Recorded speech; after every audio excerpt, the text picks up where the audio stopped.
Okay, good afternoon.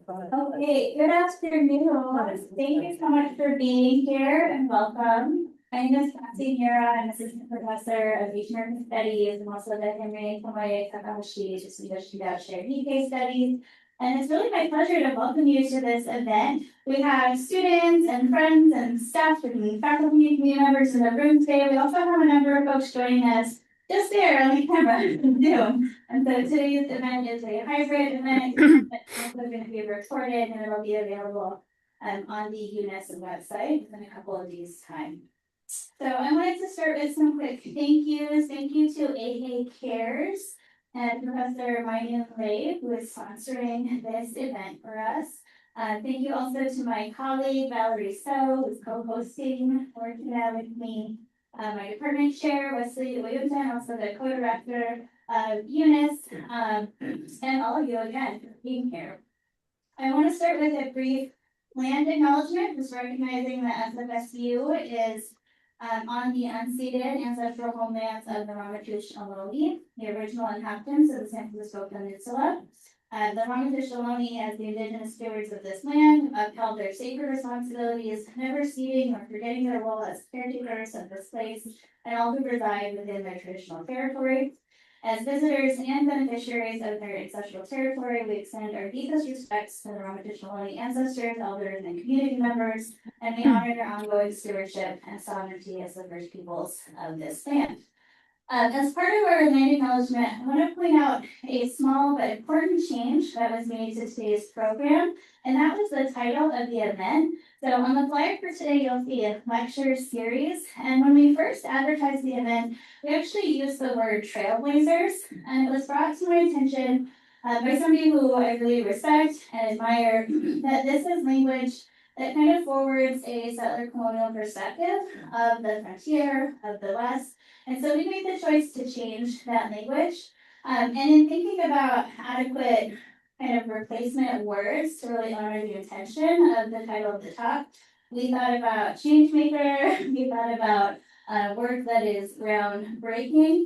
But what actually came to mind for me was a quotation from a friend, a fellow artist, somebody who knows Laura well, who said that I have felt Laura changed the shape of possibility for Uchinaanchu, diaspora or Okinawan American artists in their lifetime. Laura's paintings and artwork, her teaching and writing are all iconic to my generation. That's a quotation from Corey Nakamura Lin.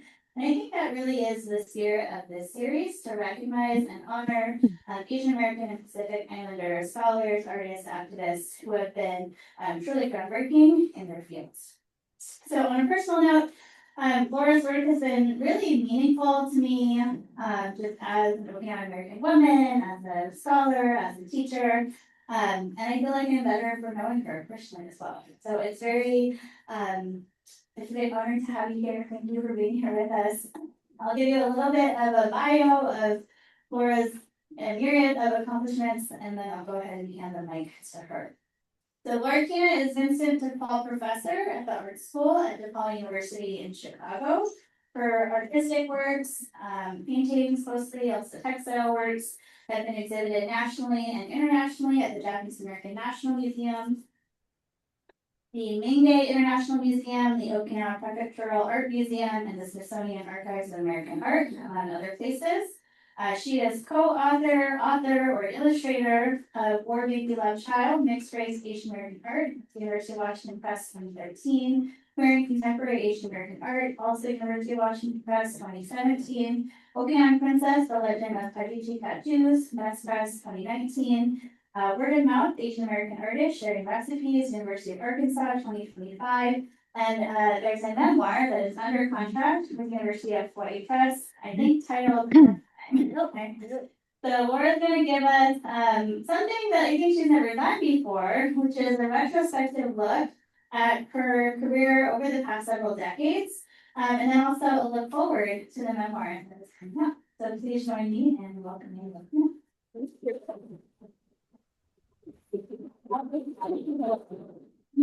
Great. Good afternoon. I keep track of time here. My name is Laura Kina, and thank you, Cassie Miura and this class for inviting me here today. I just flew in from Chicago yesterday after getting done with chemotherapy.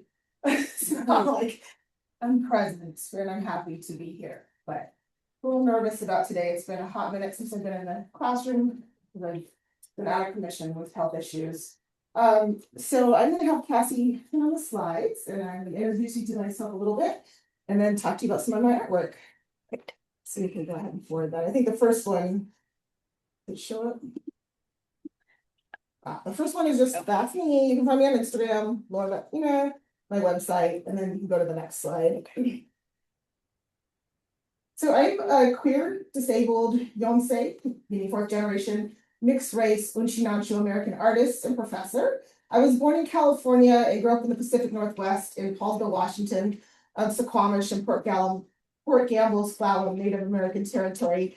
This is a picture of my family in 2024 at a family reunion. My kid Midori is in the foreground there, and my mom and dad, and my brother Sam and his wife Abby, and their kids, Ria and Maya. This is just part of my family, but it's just to show you the beautiful forest area that I grew up in.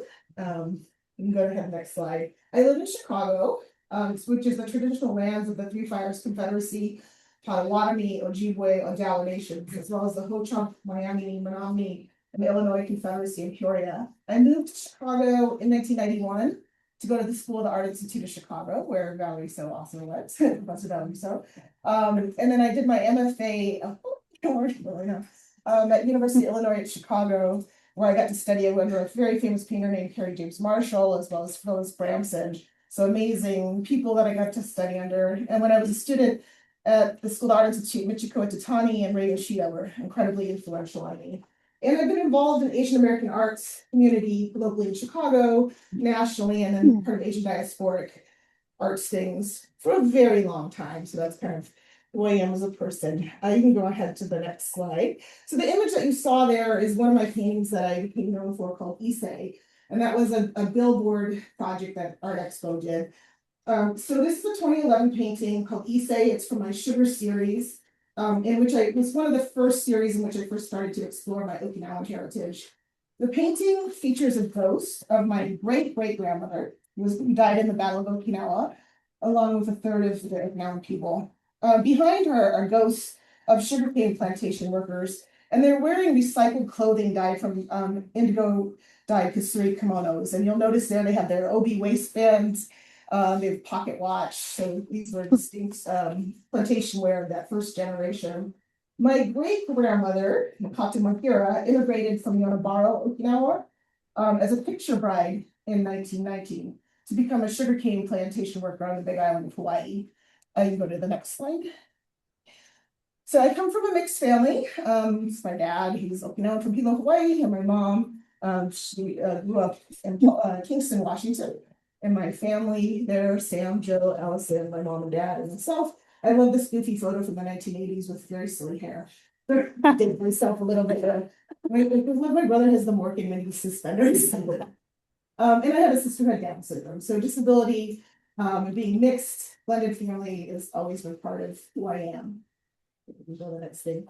So I grew up near my mother's parents, my grandparents, Bob Smiley and Mary Moreno Smiley. My grandmother was Spanish Basque, and my grandfather was Euro-American, grew up in Texas. Originally, his family's from the South. So he was a Navy man for a small business owner. And so they had a roadside motel, a gas station, and other family businesses. You can switch to the next slide. And I grew up next to my great-grandmother, my nanny, and she taught me how to sew. So that's one of my first introductions to working with textiles was through her work as a seamstress. So both my grandmother and my great-grandmother were seamstresses. Both of my parents came from working class backgrounds. My dad is a sugarcane plantation worker, and my mom working in these small family businesses. But it's also needing to know how to work with your hands and work really hard and work as a team. And I think those are things that I bring to my work as an artist, and being entrepreneurial and resourceful and not waiting for things to fall in your lap, but like going out and looking for opportunities and cultivating things and seeing how you're connected with the community. So I think those are really important values that come from both sides of my family. Okay. I did grow up with my grandma Kina. She came to live with us. So in terms of being in touch with my Okinawan heritage, I was in a predominantly white Norwegian, specifically community, and Native American community was pretty segregated. there were only two other kids in my school who were, maybe not more two. Well, in my class, AP classes, Cameron Wong and Tran Tran, no two other Asian kids in my classes. But there wasn't a lot of Asian kids at my school, so I was noticeably othered. But in my own home family, of course, I knew we were Okinawan or Uchinaanchu. But when I was growing up, I would say I was half Japanese, and I just thought we were funny looking Japanese, and I didn't quite understand why we didn't seem like Japanese people. So it took quite later till I started to understand what it meant to be Okinawan. That's not so unusual either, as I'm sure you've covered in this class. So the next one. Is it? Just switch this slide. Okay. Yeah, so my father's family relatives, again, immigrated from Okinawa to Hawaii as part of the sugarcane plantation migration. So we are part of the settler colonial project that came to Hawaii. So I'm just showing a few pictures of the family background. And so I'm more in touch with my grandmother's maternal side, the Miura family, than the Kina branch. So the Kina branch came from Kitanaka Gusku, but I don't know a lot about them. We do, I mean, know them, but I don't have personal close relationships with them yet. But the Miura side of the family has just welcomed me, and over the years of returning back to Okinawa, I've learned a lot about our family and our culture. And it's just been an incredible experience that I pulled into my artwork. Okay. So in terms of being an artist, I use interdisciplinary experiential creative methods. So I do memory work through photos. I take a lot of photos, but also family photo albums. My mom would always keep a photo album for each year of our life growing up, and we still enjoy going back and looking at those. But I think that appreciation for the everyday photo, I mean, obviously like holidays and birthdays and things like this, but those special, beautiful moments in your daily life. My mom was trained as an artist as well. It wasn't something she pursued as a profession, but I really came to appreciate her love of photography and telling a story and how important our day-to-day lives were. So I never thought to think that I wasn't the center of the universe. You need a little of that to be an artist and to tell your story. But also I work with community photos and archival collections. I do oral history. Sometimes that's formal interviews. Sometimes it's storytelling, just talking story or taku. Using the photos as a mnemonic device to prompt stories. I work sometimes with material culture, clothing, tools, artifacts, and archival research. And in my studio practice, I do travel sketches, watercolor, photography. I try to pay attention to my dreams and being attuned to the spirit world and intuition, and allowing work to develop through a process of painting, drawing, sewing, and feeling. So affect work. And thinking through my hands, right? Sometimes we can get so stuck up in here, we don't do. So I do, and I'll let my instincts go later, and sometimes later the narrative comes. It's not always in sync. Sometimes an idea comes first, but it can go any which way. But I think you have to have some momentum going in the studio and things bubble up.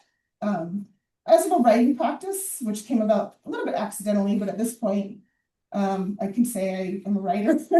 Both academic and creative writing. And then this is really key. I think that makes what I do special, is that I love to collaborate with people, and I center friendship, and not something where it's extractive, like you're going to give me this opportunity and then I'll give you this. It's not like that. It's I'm drawn to people. I want to be in community with them, be with them, make art with them, show with them, talk about ideas, and we grow together over a period of years. And that's such a rewarding way to live as an artist, where you're not focusing on, oh, is this museum going to discover me, or a gallery, or am I going to sell, or am I going to be better than? It's not a competition, it's conversation. And then in the last, since 2009, I've really come into an Okinawan community, and I've met so many artists and writers and scholars, activists, and community members. So that's the preface of my sometimes chaotic career. All right. So now what I thought I would do is I'm going to put away my notes in a second. I'm going to give you an overview of some of the bodies of work that I've created over the last 20 years, and just talk story and share with you about why the works came together and how they tie together. So as I mentioned before, but simultaneous to my practice as an artist and writer, I've been involved in artist collectives. So in the early 90s, this is a very cheesy name, but we were called Destination. This Pan-Asian arts organization that I was part of. But through that group, I learned how to curate, how to, everything that you would do to put together a show and work in a community. In the early 2000s, I was part of the Asian American Artist Collective. That group is sort of defunct now, but those friendship ties still keep going. And I'm currently part of the Diasporic Asian Arts Network through the College Art Association and a collective in Chicago called Goddamn Collective. And I've been deeply involved in professional associations and co-founded the Critical Mixed Race Studies Association. But I'm not going to go into all that branch of some things that I've done in my life, but instead I'm going to focus now on my work as a painter and on my creative work. Because sometimes people only know me for my scholarly things, and they're going to be like, you used to be an artist. I'm like, no. So back in the early 2000s, I did a series called Hapa Soap Opera, and I'm just going to show you a couple of pieces from each body of work so that we can make sure to have enough time. So you can flip to the next thing. Take breath. Sometimes I talk too fast. So one thing about being part of Asian American communities is I'm mixed. And I remember meeting a lot of other people who were multiracial. And then we were always trying to the only way we could be visible is through this Asian American umbrella. And then people wouldn't really understand, they wouldn't understand Okinawan. So I'd have to say it was Japanese. I could list off all my ethnicities, but it wasn't like a place. And I remember doing a performance with this artist named, writer named Kara E. Birch. And afterwards, people were telling us that we were like watered down Asians. I was like, that's kind of messed up. But I realized in working with her that it was just a silly little skit, but it had to do after 9/11, and it was a special registration policy, and it had to do with, surveillance and these sorts of issues, and being looked at and being seen, and what is seen and what's not visible or not visible. But working with her on this little skit, I realized how important it was to be in conversation with other mixed people about our racialized experience. And it was such an incredible bond in that moment of creating a piece that I wanted to do an art series about this. And so I used loosely sort of the framework of Bollywood movie posters and created these giant 6 foot tall romance love triangles of mixed people. So I started, soliciting friends, family, people who used to be Hop Issues Forum, finding people to model for me. So this is one of those pieces from that series. Now the word Hapa is something I grew up being called, Hapa Hauli, like half white, half ghost. But it had migrated to the mainland, and people who were not of Hawaiian ancestry, myself included, I'm not Native Hawaiian, were using the word, and Native Hawaiians were saying, hey, that's appropriative. So it's a word that's fallen out of favor. You might still see it, but I kept it on this series because this captured that moment in which it was at that time. So I think language is always changing and evolving, but I want to recognize that. So this is another one of those. Robert Cream, he's a really great artist used to live out here. So this was me back in the day, looking a lot more femme. But, before the 2000 census, we were just other. You couldn't select more than one race.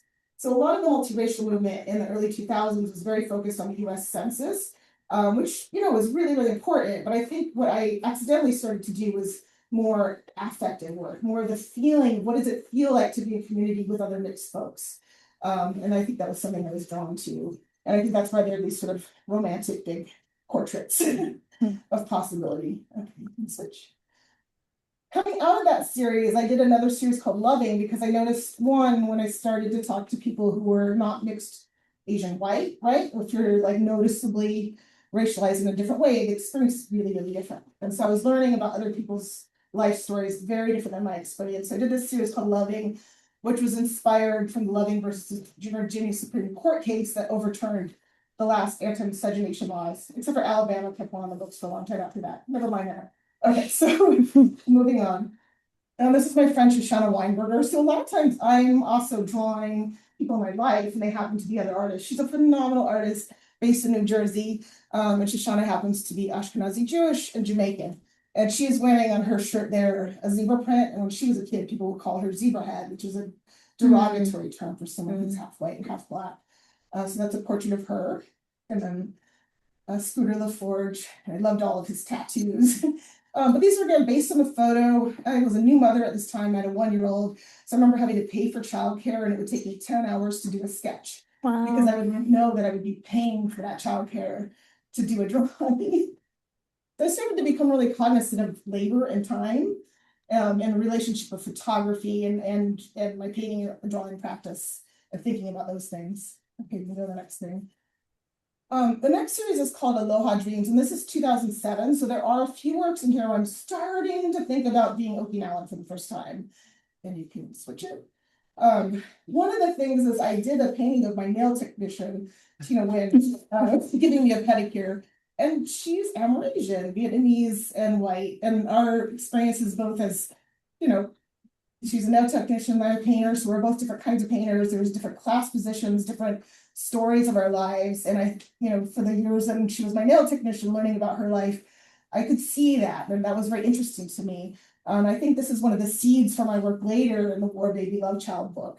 But this painting structurally is also referring to the Gauguin painting of, I think it was called Tehimana Has Many Mothers, which is in the Art Institute of Chicago. So I sometimes will take notes from art history and spin off on them. So as much as it is about a certain kind of representation, there's also always an engagement with art history. This is an acrylic painting on canvas. Back when I used to do toenail art. I had formerly been married to a Jewish man and converted to Judaism. So mishpoche, like family, this piece here is a floor piece representing kind of this multicultural family background of growing up in Coast Salish territory, the Hawaiian influences, the different influences of being in a Norwegian town. So all this stuff was like on this floor piece that you could walk around and put on the slippers and walk around on the mats there. So that's one of the pieces there. And this is, I think, the first piece in which you see Okinawan imagery showing up in my work. So you see the Shisa line, you see US military base references there, stuff from the aquarium, lacquerware, Bengata. And then in that 4 circle piece, that was in reference to an album by Laura Kina, which I'm forgetting now. Yeah. And then that series too is also thinking about how I have internalized Orientalism and exotification, even to my own background, and what does that mean? So I was thinking through those things. I also started working in textiles, and there's a series called Devon Avenue Sampler. I show the works under a 2-person show called Indigo with my friend Shelley Giotti, and it traveled from 2009 to 2013 in India and the US. And we recently did a reunion piece for this, but I'm just going to show you 2 pieces from this series. So I lived in Chicago for 19 years in a neighborhood that was formerly a Jewish neighborhood that then had become a neighborhood from the late 70s and 80s onwards for Indian and Pakistani community. And now that community's predominantly moved out to the suburbs, but some of those businesses are still there. So it's a polycultural neighborhood. So I was taking street signs from the neighborhood, and it took the form of a Japanese boro quilt. And I was, you working with indigo fabrics, jeans, kimono fabrics, sewing them together and then hand painting them myself with these street signs on the top of them. So part of the series is me making these objects, and then I go to the next one. And then there's a whole other body of work where I was thinking about my labor, again, still at this point being a young mother, and how much time it takes to make work. And I was like, I'm going to outsource my labor. So I started to think about fair trade, and I hired artisans from Marketplace Handwork of India to make these street signs. And so this was a street sign in front of a restaurant across the street from my house, Zamzam, and it listed out all these. This is a giant piece, 80 inches tall, and it's all running stitch and done on khadi fabric with hand embroidery. So this was a series I think that I'm known for quite a bit, called Sugar. In 2009, and you can flip to the next slide, I went back with my dad to his hometown plantation community called Pianoa, which is right outside of Hilo. And I talked story with elders. Originally, I honestly was going back because I was really interested in the plantation clothing. So as I mentioned before, those, these shirts that were made from recycled kimonos, their aprons were made from recycled like rice bags. So any fabric that was around, we would recycle. And in the background, there's a palaka fabric. And this is based on a historic photo. But when I went to go interview elders about the plantation clothing, and I also was really interested in those stories, this is when I came across and learned about Hajichi for the first time. So actually completely by accident. So people told me, elders, Nisei elders, right, the second generation, because by that time the Issei were gone. This is 2009. And it's also was talking like Sansei generation. So they were telling me verbally about Hajichi, and then for them, memory would have been their grandmothers or their great grandmothers who had it. And everybody's like, oh yeah, I remember so and so's, grandma had the tattoos. But the only images they could show me were kind of blurry photocopies, newspaper articles. So I really didn't have a good grasp on the details. But this was my first attempt at trying to paint these hajichi, which hats and I have here, tattoos. So I just sort of stumbled into that. This would become quite influential later on. You never know what's going to happen. Lesson learned. This one is an imaginative picture of a cane fire, right? So this is a harvesting process, and I had my stepdaughter dress up in Ariel, like in something with a towel over her head to model it. Funny if you think about the studio process, she was like standing there with a broomstick and a towel over her head, and they photographed her and then turned that into the model. How pieces come together, but yeah, I mean, it's not geographically accurate, but it's a composite imaginary that I made of the cane fire process and the harvesting.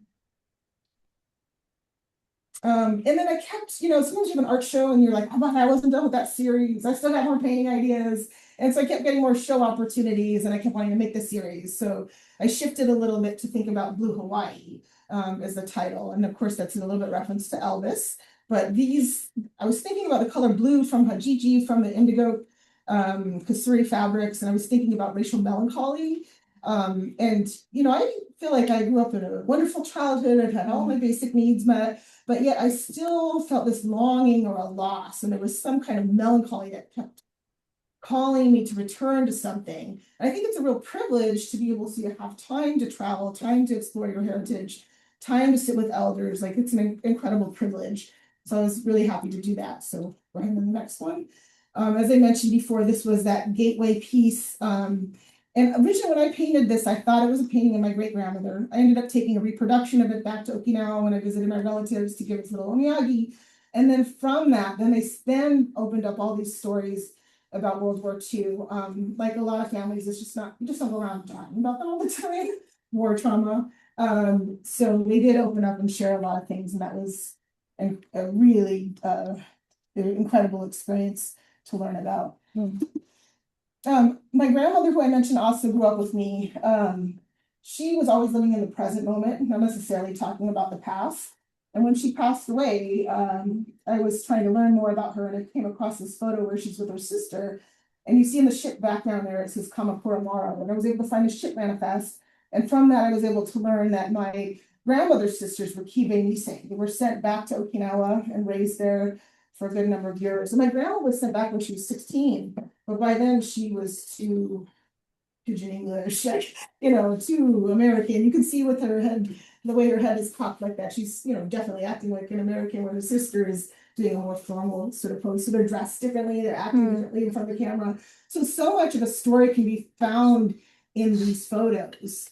And I started to learn about more of her life from doing that research. So even if your relatives may not be there to share the stories, there could be still some ways to get those stories. Yeah.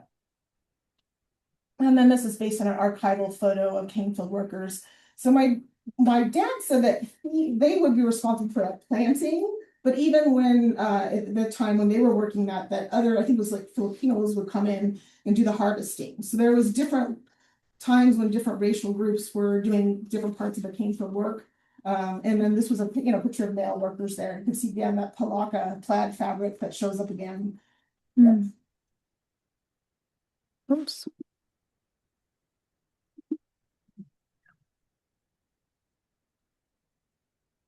But I think chronologically, because I do a lot of projects, and sometimes I have projects that it usually takes sometimes 5 years for a project to totally manifest. I'll go back to the slide. And some things come later, it just pops up later. So remember I talked to you about being toggling and all that early series, there might be something that's making it go forward. Okay. I don't know. Yeah, it's going. I wrote this book. Wait, An anthology called War Baby Love Child and Space Asian Art and Art. She was using my art in classes here at San Francisco State University. Yeah. And I was using one of her articles, Hop on Water Power, in my classes. And so we met in 2008, and along with Camilla Fojas, we, got all these ideas together and started the Critical Mixed Race Studies Conference, and I curated an art show and wrote that book together. And that really helps me get outside of who I am to place our stories in a larger context of US wars in Asia, settler colonialism, and thinking about the different ways we might be racialized, not just as Asian, but what does it mean to be be Asian and Black experience, and centering that and other narratives that might not be the main ones that you hear. So coming out of that book, we ended For some reason, it doesn't want to stay. with a piece by Stuart McKinney where he talks about marriage equality. And at that time, when that book came out, that was before same-sex marriage had been legalized, marriage equality had been legalized. So we were looking at the Loving Virginia Supreme Court case and looking at mixed race, and looking at the parallels with those things. So after that book came out, I started to learn about homonormativity and thinking about why is it that this mixed race thing that I'm working on got accepted so widely? Why was it so easily folded into institutions and applauded? And I started to think about how ways in which being mixed sometimes can uphold white supremacy and heteronormativity, homonormativity, and I started to think about how are we queer subjects? And at this point, I'm not out yet, but I worked for 5 years with Jan Kashibernave to write a book called Queer and Contemporary Asian American Art. I operate where my intuition takes me, where my heart takes me. It doesn't always make sense, and it doesn't always make sense to the people around me as I'm evolving and changing. And you can imagine the alarm. But across this book, I met Tina Takamoto, Kia Marcelo Cunio, so many fantastic artists that I got to work with. And the book features interviews and again pairs those with scholarly articles and attempting to sort of theorize what this process of queering. Do you need to be Asian American to make Asian American art? So there's a piece by Alpesh Patel that does an Asian American reading on Cy Twombly's book. So no, not necessarily, right? So how can we think about queer time, speculative history, speculative types of things? So it was I think a book where we're trying to open up a lot of different possibilities about what does it mean for us as Asian American artists and the instability of that category. Yeah. So queering as a verb, not just as an identity marker. Yeah. And then I did a kind of odd switch where I started to go back to work with textiles, and I did a series called Uchinaanchu from 2015 to 2016. And you can flip to the next slide. And then this one, these are large scale piece. There's camouflage, actual fabric there from Army, Navy, Air Force, and Marine uniforms. And then I have a big piece of canvas in the background. I did a big wash, and then I did a chain link fence on the top. And the top has a denim strip, and then the center is a big Hanagasa hat. So that would have been the Ryukyu Kingdom, dancing sort of hat. So this, in one image, you can kind of see the militarization of Okinawa and also sort of Ryukyu Kingdom, Okinawan pride, all in one piece, and the denim, so the indigo. So there's that. And then another part of the series, we switch to the next slide. I was asking different Okinawan friends and to send me like t-shirts from Okinawan festivals or t-shirts that might be really meaningful to them, and using that as a way to jump off to create pieces. So another performance artist named Denise Uehara, who's also Okinawan, she sent me this t-shirt, and I can't read what it says on there, but it was from a feminist conference, and it had something to do with about your body and marks. So I started to think about hajichi. So I made this hajichi quilt, and I understand this class made a quilt, right? They're thinking about making a quilt. So this is, coming back to the influence of my great grandmother who taught me how to quilt. This is a standard patchwork quilt, but you also see these a lot in Hawaii, patchwork quilts. And then I think it's kind of Midwest tradition to make quilts out of t-shirts. I'm not really sure, but it's incorporating, fabrics, t-shirt, and I painted my own hands and did all these different hajichi designs on them. Yeah, and then the Okinawa Prefectural Museum has this piece, so I'm really happy about that. It found permanent home. Yeah, you can see the palaka fabric in there, the work bandanas, bingata, all kinds of stuff mixed together. So telling a story through textiles. So these are your hands, like based on your hands. Just trace my hands. Wow. The turkey. Lazy painting. Students, you can do this for your project. Yeah. Turkey hair. Yeah, so this one here, we see, you know, the Orion deer, but there's grenades there at the top, so that also refers to, unfortunately, the suicides that were committed in caves where they would detonate the bombs to off themselves rather than being turned over to the Americans or you know, captured. So there's some sort of dark World War II history there. There's a shirt that was worn by the LA Kenjinkai for a Taikai return. Of course, there's military things there and other Okinawan fabrics and fabrics from Hawaii and different t-shirts designs all mixed together in this one. This was just like a little one-off. It's not actually a series, but I had a show with it at a little university library, so I thought I would show it to you because sometimes you just make little tiny pieces and you don't think much of them, but they can go somewhere. So I just wanted to show you some of my travel sketches. So I don't always have the capacity to do really big things. These are really tiny, 6.5 by 9. And I could just do them while I was on the road, while I was traveling, either like literally while I was there or working from a photograph. This one was probably worked from a photograph because I can just tell by the way it's done. But that was, you know, chocolate, bitter melon and spam. But again, to that mixed thing, right? The stir fry with the egg. Yeah. And then the next one I think should be taco rice. Of course, taco rice. Yeah. So yeah, that is something. After a while in Okinawa, you start missing Mexican food, and then the only thing you can get there is like taco rice. But it's good. So okay. And this one was done on site. So me sitting there in this royal garden sketching. But I think this practice of watercolor painting started to become really relaxing, and it's been something that's showing up in my later work. So this is I would say sort of transitional one-off stuff that then later became important.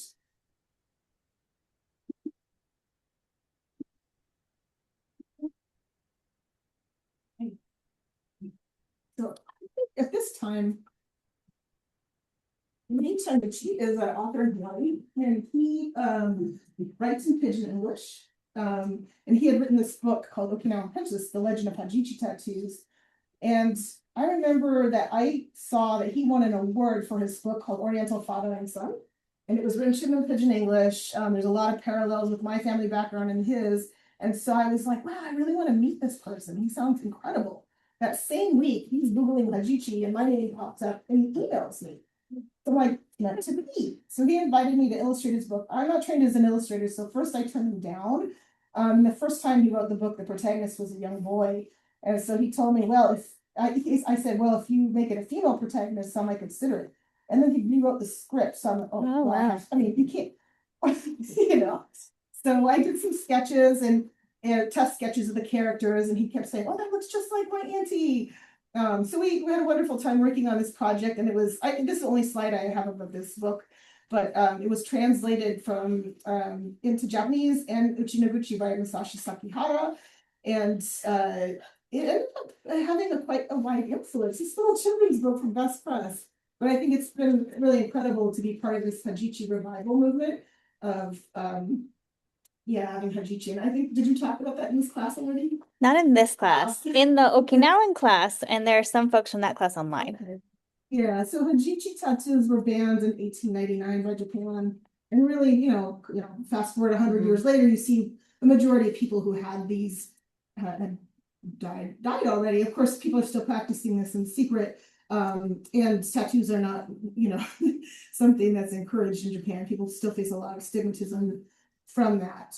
So in the diaspora, there's been a revival movement, and you also have people in Okinawa getting them as well. I think it's like 17 Hajichi now around the world. There's more than 20. More than 20. Yeah. Okay, and I've met a few. Yeah. So Hiromi Toma did mine from Brazil. So Yanasachi, Homi, and Ichichibushi here. These patterns on my hands are meant for protection. This is my passport to the afterlife. These bows and arrows traditionally would have been when a woman was getting married to a man. It's kind of like, you go over there, don't come back. I don't think they're that way. These are funny. They literally mean for I know. Yeah. You have two. For me, I think of these as my two kids. And I don't know which one wants to get to be the middle finger, but for protection. This is for protection for my kids. So that was this project. So that's just, you know, I remember being a little bit depressed and not being able to make art at this time. And so for me, sometimes also switching the type of art I'm making. So something low stakes, but I've never done this before, so there's no expectation I'd be good at it. And then I think yeah, kind of developing new neural pathways and ways to get past things that sort of helped lift me out of the time when I was feeling pretty down, if I can remember. So yeah, it's a project that helped get me back on my feet on a personal level. And it keeps going. This is also a kind of very small little project, and you can switch to the first slide here. It was a commission from a now defunct magazine called Topic Magazine, and it was called the Federalist Project #2. And they asked artists, they invited 50 different artists across the United States to engage with an artist who had been a New Deal artist from WPA, and I chose Yasuo Kunioshi.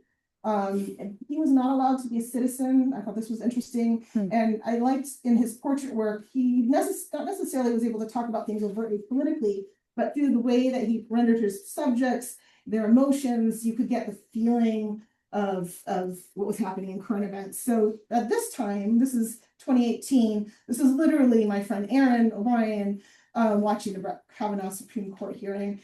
And I asked Erin to take a picture of themselves and other people as well, like during this time period. This was also, thinking about who was allowed to show anger in public or not, who can do that as Asian people. Are we allowed to express our anger in public or not? Who's has permission to do that? So Erin's in the foreground, drinking their coffee. They're a non-binary person. In the background, we have one of the Sugar Rebels persona characters in the background. So they're also an artist. So this is also a portrait of another artist. It functions in a couple of different ways. Okay. And then my friend Aram Hansen Fuentes, an incredible Chicago artist, Korean American artist. And this one, she was working on one of her banners from her protest lending library banner. So you can see what that says on that. I had a lot of feelings about politics at that time. And I liked the stink eye that she was getting. But formally, you could see, especially with the red background and the gray like cutaway there, that is a direct reference to a Kuniyoshi picture where he's sort of with his camera and looking up and the landscapes in the background. So there's formal elements that draw from the Kuniyoshi painting, but I put my own spin on it. All right, so one of the last major bodies of works I did was called Holding On from 2019. And I decided to move away from portrait work and work on landscape. If you want to switch to the next one. I've been traveling on and off for several years, going back and forth to Okinawa to visit family, leading study abroad trips there. And for me, it became really important to take photographs and remember which are important World War II memorial sites or which ones are spiritual sites or all these sort of things. So I had a lot of photographs where I was logging these things and remembering these things. But there's always a certain disappointment for me in what the photo was like, what my memory is like, and how I felt in the space. So this was just on a tour of Valley of Gongola, and one of those tours, and I think it was in Japanese, so I don't know. Wow. But this was this giant banyan tree, and next to the banyan tree, and it's growing up out of this limestone cave where the ceiling of the cave is collapsed, and you see in the corner there all these rocks piled up, and it's an ancient grave. And I just love the way that prop roots, how what they symbolize is there's an old tree branch with the new prop roots come out, they find resources. They travel and hold on to other rocks and they hold on to the old branches. And I like that metaphor of just holding on. And I think personally, in a lot of stuff in my personal life at this moment, I was just holding on, to be honest. And this you can see, I was in very much more of a really, I don't know, a manic space. I made 20 or 30 paintings in 1 month at a residency at Joan Mitchell Foundation. I was on fire. The work I couldn't sleep. It was just coming out of me. So it's on full blast. So sometimes things, feel like they're really coming from a dark place. Other times they're hyper. So this, I think, is part of my neurodivergence and why my work might look so different over the years. Yeah. This is inside of a cave, Gama. So not necessarily this specific cave, but the caves were a place, they were holy spaces. They were places of shelter during World War II, and unfortunately, some of the caves were places where there were also mass suicides. So the caves have a really heavy memory in Okinawan history. But I'm drawing this from the perspective of being inside the cave, looking out at that sliver of light. And so as much as the place is, this is about the place, this also might be how I was feeling at that moment, maybe feeling like I'm in a dark place. But there's somewhere out there I want to go on and I'm still holding on. So I think there's two things happening at once, right? Me as an individual and then the story I'm telling to you. And then, obviously, thinking about Okinawan landscape, you can't help but notice that a good chunk of the land is taken up by military bases. Okinawa is less than 0.6% of the total land mass of all of Japan, yet it has 70% of US military bases, so it has an undue burden here. So this is, I think, by the wall by Camp Schwab, and signs protesting the Hinoko base that's being built there as a replacement base for Tenma. So I started thinking about those issues. So across the years, I've also done paintings about my kid Midori, and I'm gonna have to pick up the pace a little bit here because I want to leave time for Q&A and read you a short piece. So I'm gonna go kind of quick through this. So I've done paintings of my kid Midori. They're non-binary. This is a kid from when they were little, a portrait of them. Gosei, again, thinking about those generational types of things. So if you kind of can think back, pair that next to the Issei piece, Gosei kind of goes in a line. And then when they came out at age 12, this was a picture of them like in that end of summer where they're just sort of coming into their own, their new short haircut and pink herring shirt and feeling happy. And so this transliteration print in the background. You can go to the next one. This is sad. This is like pandemic quarantine. Their hair grew out. Just so depressed. Yeah, but you gotta capture those moments of just like being stuck inside. So over the years, I've painted my kid. And in their coming out, I was like, but you're just like me. And they're like, yeah, you're queer, Mom. So their journey and my journey have paralleled a little bit, and that's been kind of sweet. So, yeah, and so occasionally I write about this, and I got to write an op-ed piece for Ms. Magazine, anti-trans legislation to quote protect children actually harms LGBTQIA plus youth. And so this is my kid, and I am marching in a transliteration march with a banner by the artist Ramon Cifuentes, and it says "Too cute to be binary."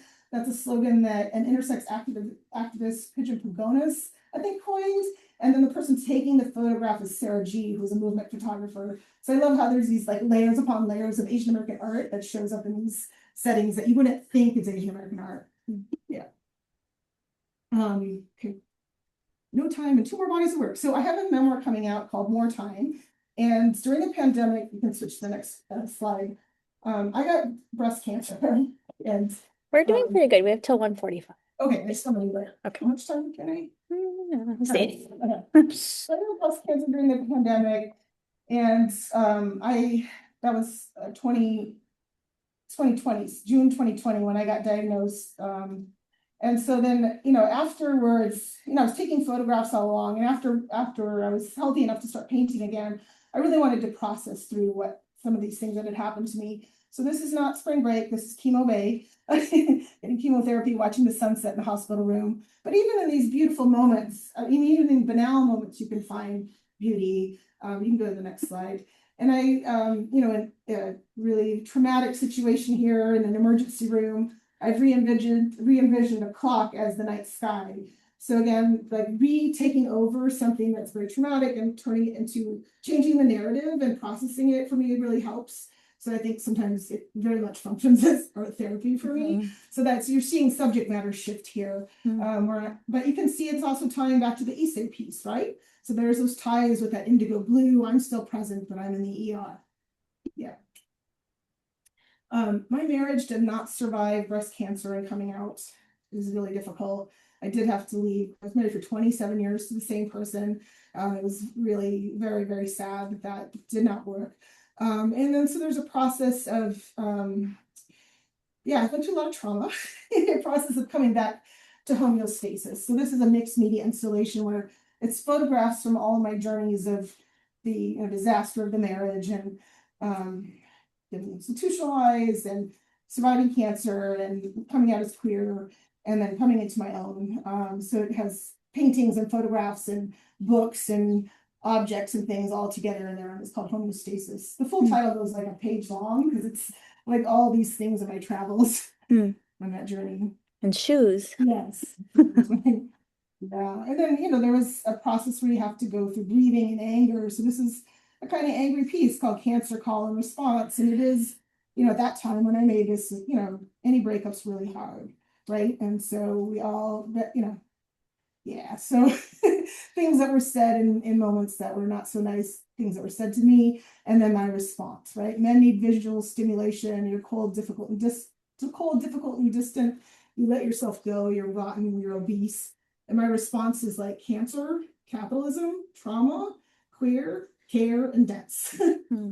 So it also helped to like play with that a little bit to like process the anger.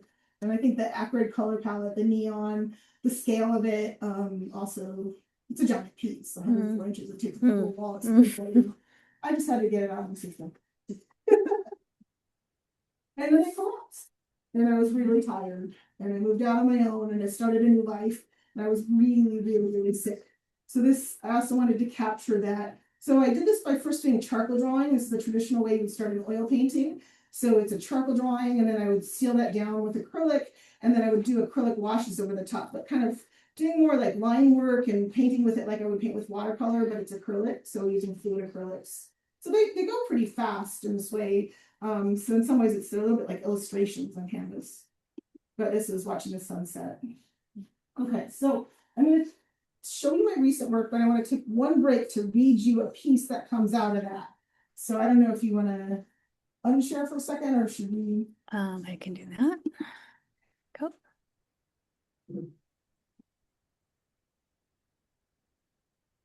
So in the course of 5 years since I got this connected to now, I've been working on this memoir called More Time.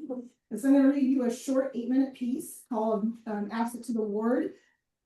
That took place spring 2021. That's okay. Those of you on Zoom, we got it stuck on this slide that says recent work, but I'm going to read to you a short piece. No, they can't see it actually. Just us. Yeah. Yeah. Yeah. They see you. Yeah. On my first day in lockup, I made my way to the community room to watch TV. It's a strategic location in the ward to figure out how this whole system works. The news segment about the Capitol insurrection announces that Asian Americans donated money to the Proud Boys. What are my people doing? I say out loud. The guy next to me from the risk wing responds, "Hey, I'm a Proud Boy. We aren't all racist. We do a lot of good things. I'm humbled that I want to get out of here." "Hey, it's going to be 3 to 5 days before you get out," he replies. "So you might as well sit back and enjoy the ride." So I try to make the best of it. My psych ward friends are Detroit, Dawn, Susan, Stephen, Lily, and Ahmed. And we tell each other that if we see each other in the outside world, we'll just say we met in Vegas, baby. So Detroit is a drummer in her 30s with faded pink hair and gel tats on her knuckles. She's a transgender woman, and we bond over our meds going in the opposite directions. I'm a breast cancer patient taking tamoxifen to shut my system down, and she's on estrogen. And I secretly cost my psych ward bestie all my bras in the hallway. Detroit comes in through a domestic situation, and our next stop is a group home. But she can't go back to her ex for her clothes. So I ask her about her style. "Gothic Harajuku," she replies. "I got you," I answer. And I tell my stepdaughter Ariel to say that she's a friend of Detroit's and leave a care package of old women's size 6 clothes from Japan at the front desk. I'll injure my ankle in a hallway psych ward dance party on Sunday afternoon with Susan and Dawn, the 2 other middle-aged women in the suicide wing. We convince our nurse Jeremiah to turn up the music from his laptop and proceed to jump around the hallway to Nigerian pop musicians Davido's Fall and Tina Turner's What's Love Got to Do with It. Stephen has been to this rodeo before. He lives in chronic pain and battles addiction. Wrapped in a blanket over his head at breakfast, he teaches me about the half-life of medicines, drawing an arc over time in red crayon to diagram when I can expect the Cymbalta to be out of my system, the drug whose side effects accidentally landed me here. Susan and I are baby bags, and we are huddled in a small game room to listen to Lily and Ahmed's fresh college stories. Ahmed is a math major far away from his home in Egypt. He is going to be sad to be missing his first Eid al-Fitr at the end of Ramadan in Chicago. Lily tilts her shaved head to draw hopeful flowers in their journal while we talk. They miss their art school graduation. We are all missing something or someone. For me, it's Mother's Day and Midori's 16th birthday. Later, my doctor will tell me that the nurses and therapists commended me on my compassionate behavior and that I'm an asset to the ward. Well, to get out of the psych ward, you must be seen by the same attending psychiatrist and caseworker who checked you in, and all of them, along with your medical doctor, must sign off before you can leave. And my caseworker, Carla, has been off for 3 days. My husband tried to get me out to no avail, and being an asset got me nowhere. I needed to make a scene and be heard, but the timing was crucial. So when Carla was back to work and settled into her shift, I placed myself in the middle of the hallway in front of a security camera with their nurses stationed to my back, and my psychiatrist was darting back and forth between rooms to check the patients in the harm to self wing. I made sure my hands were visible, so it would be clear that I didn't intend anybody harm, and I widened my stance right to a Tai Chi commencement pose. I breathed up deeply through my core, and I pointed down the hall.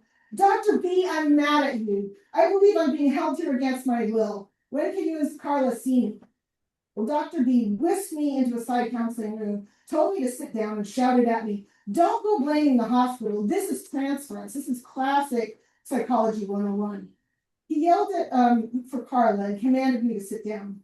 So sitting across from the table from him, I thought, well, if you're going to show me your balls, I'll show you mine. And I straightened my back up in my chair, spread my legs apart to ground myself and to make more space, and met his eyes directly. Dr. D is a very tall, older white man, and his mind was working faster than mine, and I could not compete with him verbally. So I concentrated on steadying myself so I wouldn't crumble.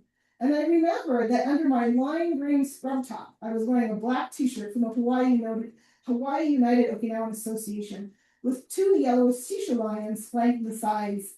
Those sisha lions are part of my indigenous Ryuki culture and are traditionally placed in front of entrances and rooftops of homes and buildings for protection. So one lion has his mouth open to guard off evil spirits, and the other has her mouth closed to welcome good spirits. And I imagine the lions hugging my body and not knowing what else to do. I took a deep breath in, and I prayed to my ancestors for help. And as I exhaled my prayer, sending laser stink eye at the doctor, the ceiling exploded. A water pipe burst from the 7th floor and was now pouring into the fluorescent light fixture directly next to us. And the room instantly flooded. Dr. B ran out, Carla ran out, and I was left alone sitting in the room. I thanked my ancestors, got up, and strolled out to the hallway to look around. And within minutes, a maintenance crew was called, paperwork expediting my release was signed. So back at the nurse's station, my psych ward bestie at Detroit and the Proud Boy and I were all being released at 2 p.m. on Tuesday, May 11th, 2021. We had all been snagged up in the system on Friday, and as the Proud Boy had predicted, we were being released 3 to 5 days later.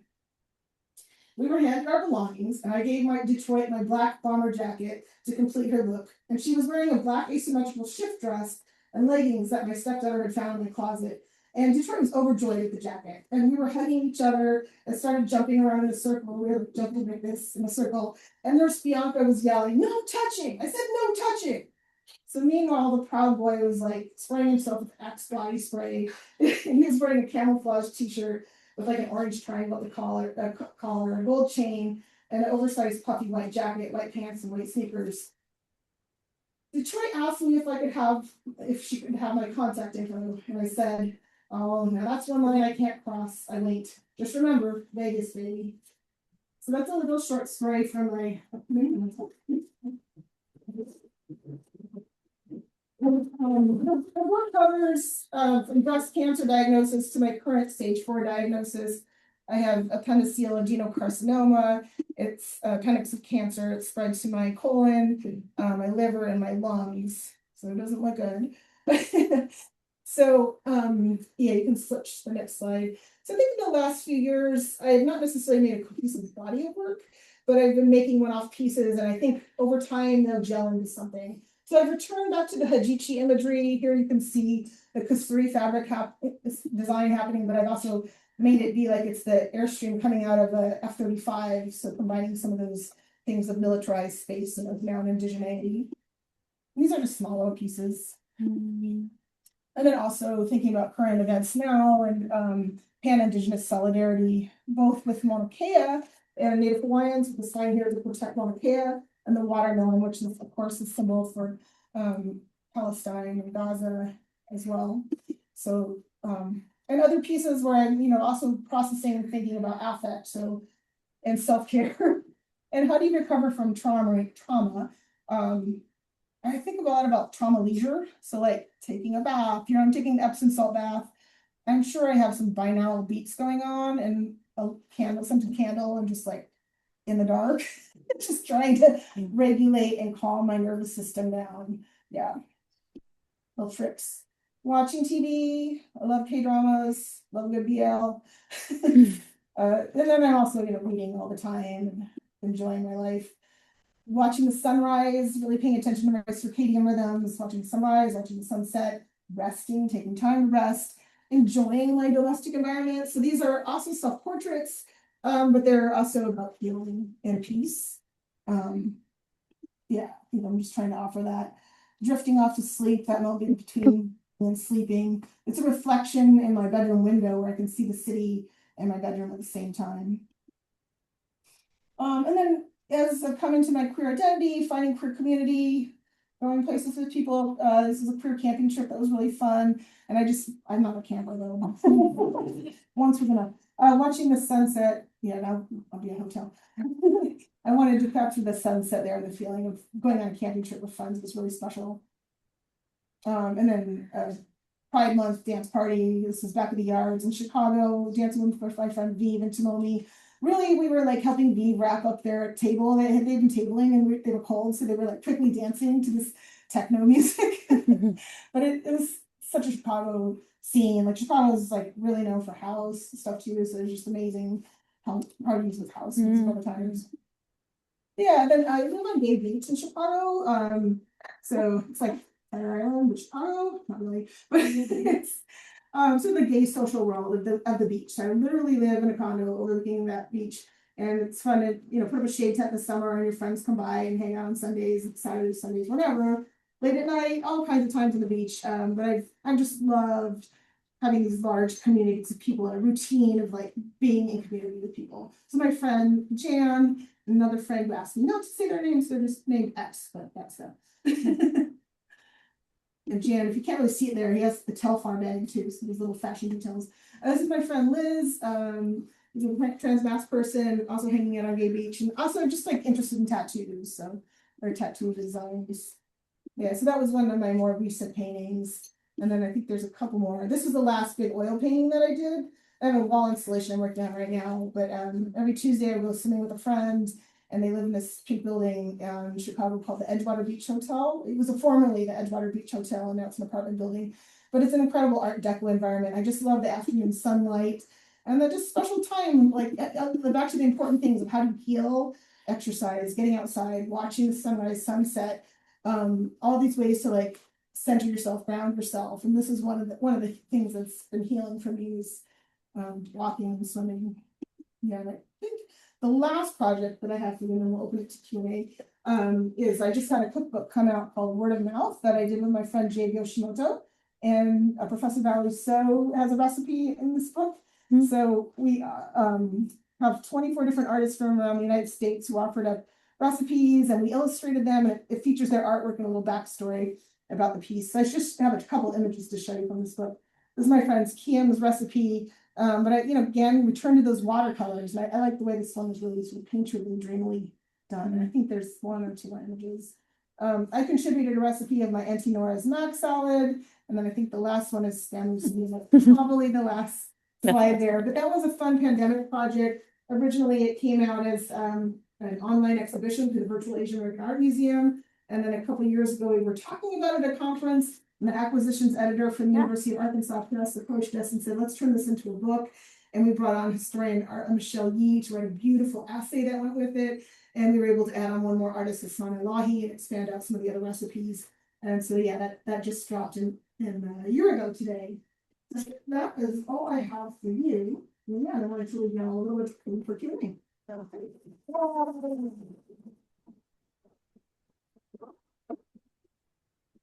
Thank you so much. So we have the recent recipient of the Lifetime Achievement Award for the Asian American Studies Association, and also the Founders Award for the Critical Mixed Race Studies Association. Folks in the room, I want to open it up to you first, and then we'll move to folks on Zoom. Yeah, I am also mixed. My dad is also Asian, and I feel like I don't interact with a lot of people who have had that like growing up. So I was kind of wondering like how you've navigated like Okinawan and Asian American like womanhood growing up with a white mom, and how like your art practices maybe like helped navigate that.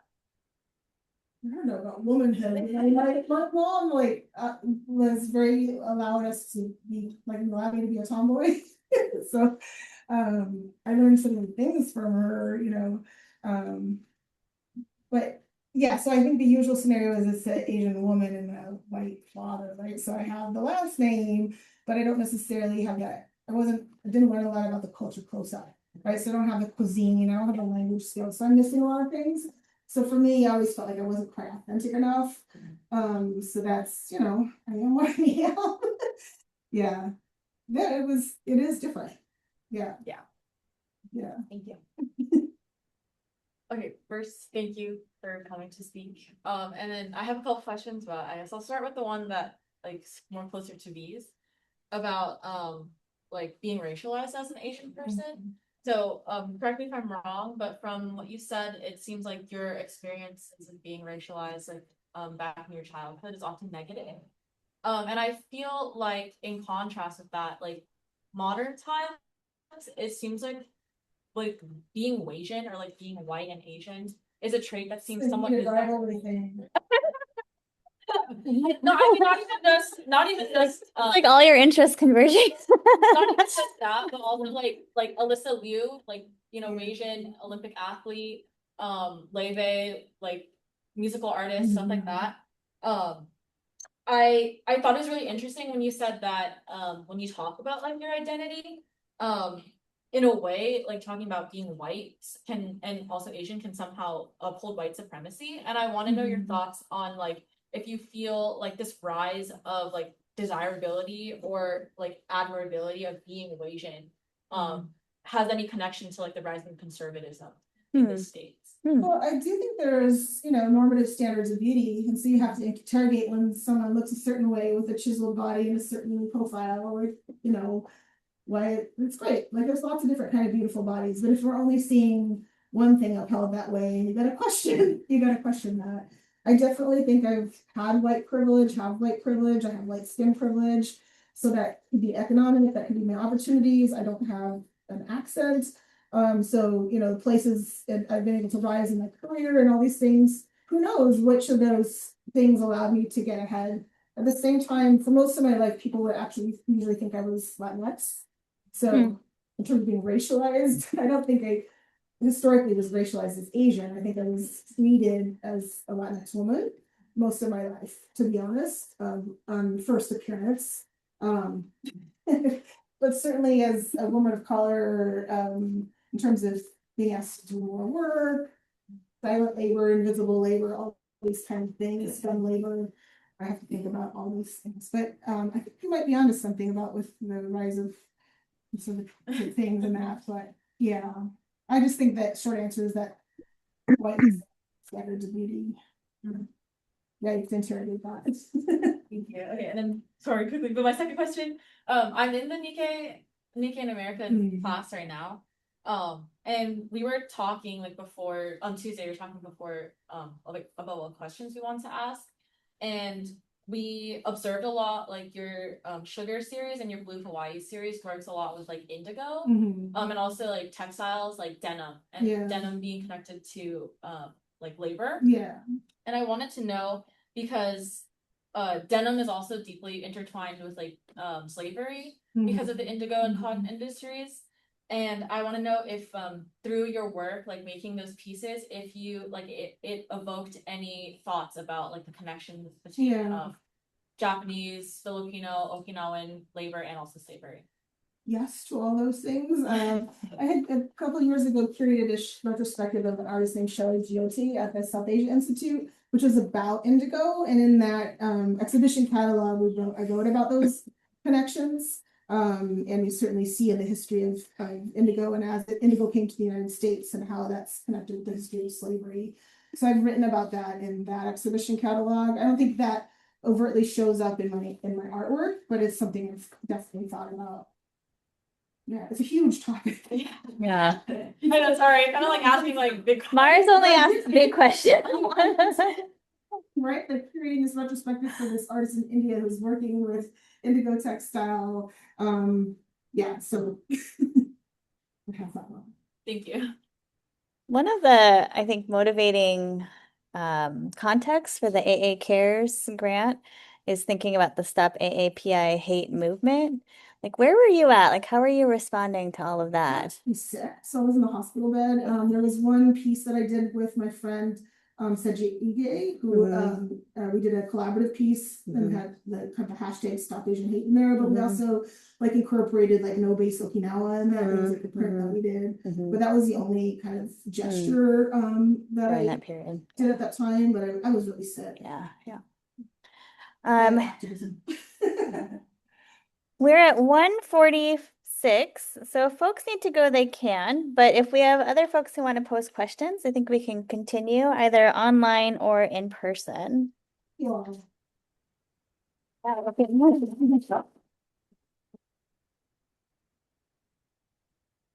Any other questions on Zoom or in the room? Well, sure. I have a question. One from Weiming. Are there any art mediums that you're curious about trying? What? Graphite, water soluble graphite. Yes. All right. Masako. And what the image that you have of the custody, the jet, and the tattoo band, it's so iconic.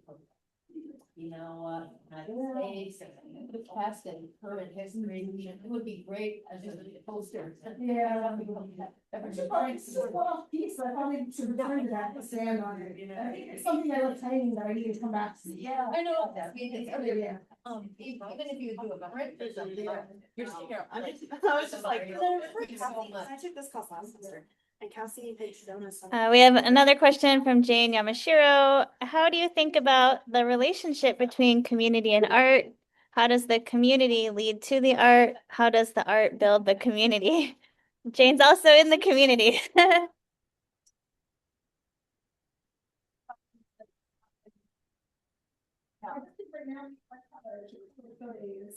We're just with friends, we get together, go to protests, we eat together, go to the beach, wherever, you know, it's not necessarily a set organization, but it's like a group of friends that are Okinawan, we're all from Anshu. Go loose. Very loose connected, and sort of these friendship groups and artworks bubble up out of those things. Yeah, it feeds your soul, and it's also care. Like people are taking care of me. They're showing up to take care of me. And I know I've helped take care of other people in the past, but I've just been incredibly blessed right now where I'm very sick to have community come back and help me. Like I'm overwhelmed by how much love I've gotten in return. So yeah. This is really a specific question about one of your paintings. So I think it was the band. So I was just really interested about the coloring and the direction of the art style. What are the influences behind that? Because it seems like very worldly and vivid, the coloring. Well, actually, it's mostly in the shade when you see it, but there's on the banyan tree prop roots, they have like kind of multicolored roots and some kind of these strings coming down from the roots that are red and purple. So I've exaggerated things, and in the environment too, there were these like metallic green beetles that I found under leaves of trees. So for me, there was a lot of vibrance happening in a shady, dark environment, and so I just sort of amped that up a bunch. But I was using golden fluid acrylics, and I was really playing around with their green gold, which I love. And I think there's probably like quinacridone magenta and like this certain kind of brown orange. So sometimes I fall in love with certain pink colors, and then phthalo blue. So I set a very limited palette for this entire series. And those are the colors I'm remembering off the top of my head. So switching out your normal primaries, which might be like normally like ultramarine blue and alizarin crimson and whatever, like a certain kind of yellow. So I just switched everything to slightly different primaries and secondary colors, and it really changed the color palette. So thank you for noticing that. Those are like technical things. This is a related question. Do you have a favorite color palette or hue? I keep getting drawn back to blue, but if you look at my condo, everything is this funny ochre mustard yellow accent. So I feel like I have divergent taste in color. Yeah. Any last? So Alex? I appreciate your narratives as you were describing your paintings and your works, and I really appreciate how you and your written work you talk about mental health, because it's something that impacts so many people, and it's something that it's not necessarily that people talk about. Yeah, I'm still getting comfortable with that. So this will be the first time I say this out loud. You will see this in my memoir. But I was just diagnosed with bipolar 1 in September. So, and then 2 weeks later, got a stage 4 cancer diagnosis. And I'm highly suspecting that I also have ADHD. So I'm kind of processing all these sensory things. Because actually, in looking at my artwork, you can see this manicness. You can see depressed times. And I think my hyper productivity is also part of sometimes where I've flown into mania and just created and created and created. And it's gotten epic and more epic and more epic. And then I crash. You do see these sort of crash and burn cycles. So that's a whole other way of viewing my work that has nothing to do with like the content that you see what it's about. But you can see it in the color, you can see it in its form, in how many marks I'm making. You can see the tempo of it changing. This is a question from Stuart Gaffney. Your work is an inspiration. You're such a visual person. Do you find that visualizations help in dealing with cancer? Yes. We were just talking about this earlier, but doing things where you're dropping anchor, describing things that you can see, that you can smell, that you can hear, that you can feel. I do this all the time and centering. And then part of that, when you get outside your body and you start to notice things around you, and you start to notice other people's stories around you and the environment, and you start to get outside of yourself. And that's been really, really, really helpful. Awesome. And photography is just a way of recording things as a monitoring device. And as my memory is starting to go to, I use photography as a way to store memories. Yeah. Right. So glad. Yeah, I'm so glad we got to hear from you, and we're recording this talk. So thank you for being here. Thank you to folks online also. Let's wrap it up. Thank you. Right.